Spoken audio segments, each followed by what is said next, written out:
Well, welcome back, everyone. I'm David with Agricultural Economic Insights, joining you for another chart of the week update. This week is a little different. I wanted to share some data that's pretty timely that we've been sharing with our clients who subscribe to the county level estimates and projections that we put out around acreage and yields. And a lot of conversations have been going on about the amount of storage and storage capacity, and also just this big crop that we have out there, particularly with corn. And I want to provide just a little bit of context. And I think one of the things to really keep in mind is that the national story is big, especially for corn, but the regional story is going to vary a lot.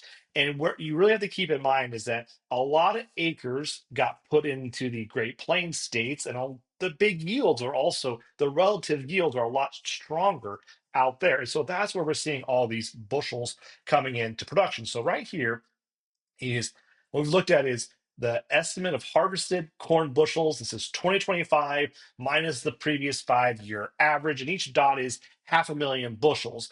And so when you start to look across here, you see a lot of corn bushels in North Dakota and South Dakota there in the eastern parts of those states. You see Iowa has a lot of bushels. You see that parts of Nebraska have a lot of bushels, south central Nebraska. Western Kansas has uptick in bushels. Also, parts of Illinois and even parts of Indiana. But look at some of the red dots. The red dots are decreases.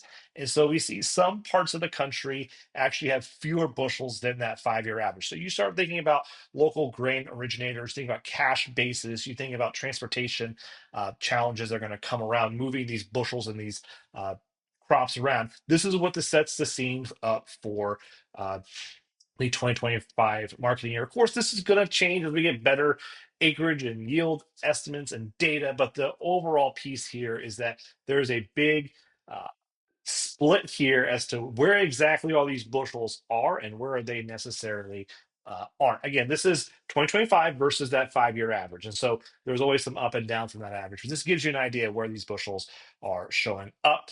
When we switch gears here a little bit and we think about the soybean situation, now each dot equals 100,000 bushels. Want to get a little bit granularity, you can actually start to see some pockets here. Of course, we planted fewer acres of soybeans, so that's more red isn't surprising, but you start to look at the pockets of a lot of red. These are going to be the areas where there's going to be a lot of questions about, is there enough soybeans for the local usage? Maybe there's a crush plant, or maybe there's a port that's looking to load soybeans up and move out. We have a lot of soybeans, on the other hand, in the northern Great Plains and in parts of Iowa. So this is where we're going to have a lot of questions about being able to move those soybeans.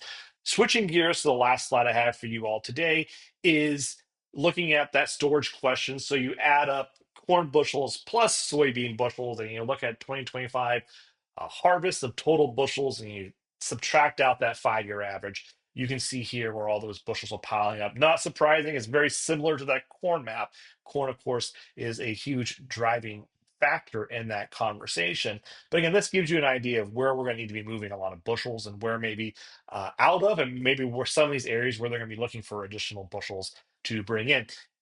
That's all we have to share for this week in this topic. If this is data or insights that you could use and need for your organization, your business, don't hesitate to reach out. I got the contact details down below. We're happy to discuss how we can get you these 2025 estimates, but also the historic data that goes along with that.